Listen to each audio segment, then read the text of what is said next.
আব্বার মাথা ফেটে গেছে, ইট মেরে দিয়েছে, লঠি দিয়ে কোদাল দিয়ে আমার ভাইয়ের মাথা দিয়েছে। আর হচ্ছে কি যে আমাদের বাড়ির সবাইকে মেরেছে, দাদু বয়স্ক মানুষ, অপারেশনের মানুষ, তাকেও মেরেছে, তারও বুকে সবকিছু একদম সেই। ওখানকার যে বিট হাউস হাটপাড়ার আর কাঁদির যিনি আইসি সাহেব, ওটা ব্যাপারটাকে ধামাচাপা দেওয়ার জন্য আপনার চেষ্টা করেছে। ঈদের দিনেই আগ্নেয়াস্ত্র নিয়ে দুষ্কৃতীদের হামলায় শিশু সহ জখম ৮। জমি বিবাদে উত্তপ্ত কান্দির হাটপাড়া গ্রাম।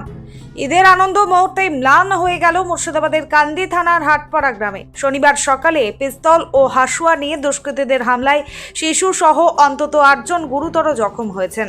ঘটনাটি ঈদের দিন হওয়ায় এলাকায় ব্যাপক চাঞ্চল্য ছড়িয়ে পড়ে। খবর পেয়ে কান্দি থানার বিশাল পুলিশ বাহিনী ও কেন্দ্রীয় বাহিনী ঘটনাস্থলে পৌঁছায়। স্থানীয় সূত্রে জানা গিয়েছে, হাটপাড়ার মধ্যমপাড়ার বাসিন্দা শাহজাহান শেখের সঙ্গে ওই এলাকার আজান শেখের জমি জায়গা নিয়ে দীর্ঘদিনের বিবাদ রয়েছে। ঈদের আগের দিন শুক্রবার সন্ধ্যায় ফের ওই নিয়ে দুই পক্ষের মধ্যে বচসা বাঁধে। ওই সময় শাহজাহানের পক্ষে কথা বলেছিলেন তৌহিদ শেখের পরিবারের সদস্যরা। তার জেরেই শনিবার সকালে ঈদের নামাজের পর আজান শেখ দলবল নিয়ে পিস্তল, রড, লাঠি ও পাশলি নিয়ে তৌহিদুলের হাটপাড়া পূর্বপাড়ার বাড়িতে হামলা চালায় বলেই অভিযোগ। আহতদের মধ্যে রয়েছেন ৭০ বছর বয়সী তৌহিদ শেখ ও তার দুই ছেলে আমিরুল শেখ ও রবিউল শেখ। এছাড়াও আহত হয়েছেন আমিরুলের স্ত্রী সুকেরা বিবি এবং তার দুই ছেলে আসিফ ও বানারুলের দুই সন্তান ফারহানা খাতুন ও সানজারুল শেখও হামলায় জখম হয়েছেন। জখম ওই ৮ জনকে রক্তাক্ত অবস্থায় উদ্ধার করে প্রথমে গোকর্ণ প্রাথমিক স্বাস্থ্য কেন্দ্রে নিয়ে যাওয়া হয়। পরে অবস্থার অবনতি হওয়ায় তাদের বহরমপুর মেডিকেল কলেজ ও হাসপাতালে স্থানান্তরিত করা হয়েছে। তৌহিদুলের স্ত্রী জ্যোৎস্না বিবি বলেন, পিস্তল, রড, লাঠি, পাশলি নিয়ে আচমকা আক্রমণ করে। ঈদের দিন সকালে তখন বাড়িতে আত্মীয় কুটুমে বাড়ি ভরা। ওই অবস্থায় আজান এসে বাড়িতে পিস্তলের বাট দিয়ে মুখে মাথায় আঘাত করে। ঘটনার পরে গ্রামে ব্যাপক উত্তেজনার সৃষ্টি হয়। পুলিশ জানিয়েছে, পরিস্থিতি নিয়ন্ত্রণে গ্রামে পুলিশ ও কেন্দ্রীয় বাহিনী মোতায়েন করা হয়েছে। আপাতত পরিস্থিতি শান্ত থাকলেও আহতদের পরিবার ও এলাকা জুড়ে গভীর আতঙ্ক বিরাজ করছে। পুলিশ ঘটনার তদন্ত শুরু করেছে এবং অভিযুক্তদের গ্রেপ্তারের চেষ্টা চালাচ্ছে। ব্যুরো রিপোর্ট, চেতনা নিউজ। ফেটে গেছে, ইট মেরে দিয়েছে, লঠি দিয়ে মেরেছে, এখানে শাটারে মেরেছে, ইট দিয়ে মেরেছে, সবে মেরেছে, গুলি এনেছিল, এত পুলিশের হাতে দিয়ে দিয়েছে। আমার আব্বা এখন বহরমপুরে আছে, অ্যাম্বুলেন্সে গিয়েছে, আমার বিটি গিয়েছে, আমার আব্বা গিয়েছে। আমার আব্বার কিছু হয়নি, আমার আব্বা সবারই যাই অবস্থা। আমার আব্বা কিছু বলেনি। শাস্তি চাই আমরা। আমার নাম ফারহানা খাতুন। ঘটনাটা ঘটেছিল ঈদের দিন। আমাদের বাড়িতে সব ছেলেমেয়েরা নামাজ পড়ে বাড়িতে এসেছে, বাড়িতে দাঁড়িয়েই আছে। হঠাৎ করে ওই আজান শেখ আর আজান শেখের স্ত্রী দুইজন বাড়িতে আসে। এসে হচ্ছে কি যে ওই জমি জায়গা কি নিয়ে আমাদের সাথেও না, অন্যজনদের ঝামেলা, আমাদের সাথে এসে ঝগড়া করে। তারপরে হচ্ছে কি যে সে তার ওই লুঙ্গির নিচে হচ্ছে বন্দুক ছিল, পিস্তলটা বের করে আমার কাকার মাথায় ধরে, বলে তোকে গুলি করবো জমি জায়গা না পেলে। ওর কাছে ছিল একটা, তারপরে ওর ছেলে আসে, ভাইপো আসে, ভাই আসে, তাদের কাছে 3টে ছিল। ওই 3টে নিয়ে ওরা চলে গেছে। আর ওর কাছে যেটা ছিল সেটা আমরা কাড়াকাড়ি করে আমরা সেটা রেখেছি। আইসির হাতেও সেটা আমরা তুলে দিয়েছি, তার ভিডিও আছে। ভাইপোর নাম কোন ভাই? আজানের ভাইপোর নাম আসাদুল শেখ। সেও এসেছিল, সাহাব শেখের ছেলে আনা শেখ, তার সাথে আমাদের কোনো সম্পর্ক নেই, সেও ওদের কেউ না। তারপরেও সে এসে মেরে গেছে। মানে পিস্তল ছাড়া কি ছিল? পিস্তল ছিল, শাটার ছিল, তারপরে বাড়ি থেকে হচ্ছে কি যে শাবল যেগুলো বলে সেগুলো এনেছে, কোদাল দিয়ে আমার ভাইয়ের মাথা দিয়েছে। আর হচ্ছে কি যে আমাদের বাড়ির সবাইকে মেরেছে, দাদু বয়স্ক মানুষ, অপারেশনের মানুষ, তাকেও মেরেছে, তারও বুকে সবকিছু একদম সেই। হঠাৎ করে আক্রমণ। ওদের বাড়ি আমাদের থেকে এই 5-6 মিনিট হবে, ওপারে বাড়ি। আমরা কেউই কারণ জানি না, হঠাৎ করে সে হামলা শুরু করে দিয়েছে। কি জন্য? আমি বাড়ির মেয়ে। আমার নাম রাজিমা। আমরা ধরেছি বলতে গেলে ওই যে কাড়াকাড়ি করে পিস্তলটা কেড়ে নেওয়ার জন্য, ওদেরকে হাতাহাতি করে পিস্তলটা কাটতে পেরেছি। তারপরে ওদের ছেলে ভাই সবাই এসে একদম মারধর শুরু করে দেয়। কি চাইছিলেন? আমরা সঠিক বিচার চাইছি। পুলিশ এসেছিল, কি বললো? পুলিশ বললেন যে আমরা দেখছি কিছু একটা বিচার যদি দেওয়া যায়। আমি তো ওনার হাতে পিস্তলটা তুলে দিয়েছি, আইসি বাবুর হাতে পিস্তলটা তুলে দিয়েছি। দেখা যাক উনি কি ব্যবস্থা করছেন। কাউকে ধরে নিয়ে যায়নি আপাতত, আমি তো জানি না।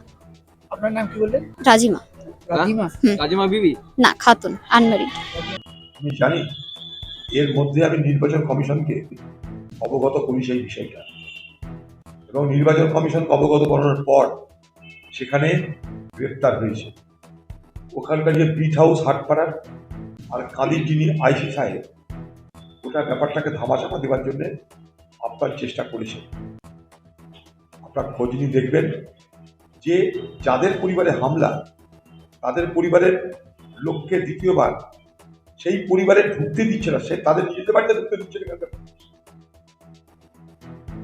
এগুলো কমপ্লেন করেছি আমরা, যথাযথ ব্যবস্থা নেওয়ার আশা রাখছি। কারণ রাজ্য সরকার মনে করলেও এখন সবকিছু ধামাচাপা দেওয়া যাবে না। আমরা নির্বাচন কমিশনের কথা বলেছি, সিআরপিএফ মোতায়েন হয়েছে, গোকর্ণ হাসপাতালেও সিআরপিএফ কেন্দ্রীয় বাহিনী মোতায়েন হয়েছে এই ঘটনাটা। হ্যাঁ, ওরা যাই হোক প্রোটেক্ট করার লেগে বন্দুকটা কেড়ে নিয়েছে, ওর লেগে সবাইকে ওরা মেরে গেছে সবাইকে, 5 জনাকে একবারে হাফ মার্ডার করে দিয়েছে, মানে একবারে ক্রিটিক্যাল অবস্থা খুবই। কেন হয়েছে কি শুনলেন? কখন নাগাদটা হয়েছে তো প্রথমে?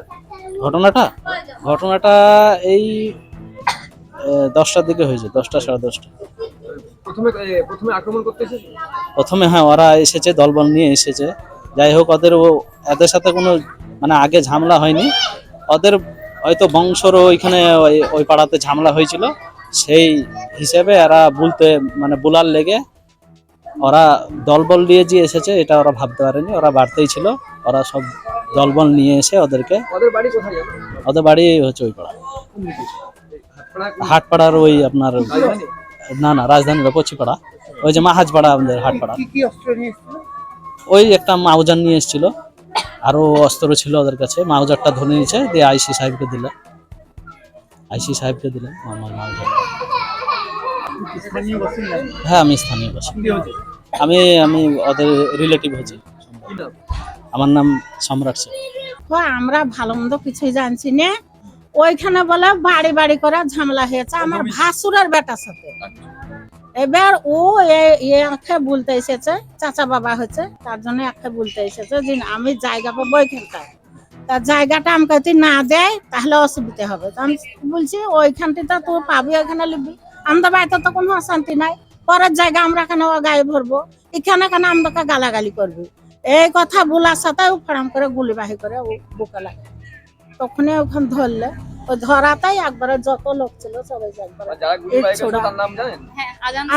আজানের 3 ছেলে, আরিফ বলো। ফ্রিজ, টিভি বা ওয়াশিং মেশিন কেনার কথা ভাবছেন? তাহলে আর দেরি কেন? মাত্র 1 টাকা ডাউন পেমেন্ট আর 0% ইন্টারেস্টে এখনই বাড়িতে নিয়ে যান পছন্দের ইলেকট্রিক সামগ্রী। জীবন্তীর মন্ডল স্টোরসে পাওয়া যাচ্ছে AC, fridge, cooler, TV, washing machine, micro oven, geyser, water filter, pressure cooker সহ বহু প্রয়োজনীয় জিনিস। এই ঈদ উপলক্ষে থাকছে গ্রীষ্মকালীন বিশেষ অফার এবং প্রতিটি কেনাকাটায় আকর্ষণীয় ছাড়। তাই আজই চলে আসুন জীবন্তীর মন্ডল স্টোরসে। প্রযত্নে গৌতম মন্ডল, জীবন্তী, কান্দি, মুর্শিদাবাদ। যোগাযোগ নম্বর 9732983719 অথবা 8597123244। মন্ডল স্টোরস, স্বল্প মূল্যে নামী কোম্পানির ভরসা।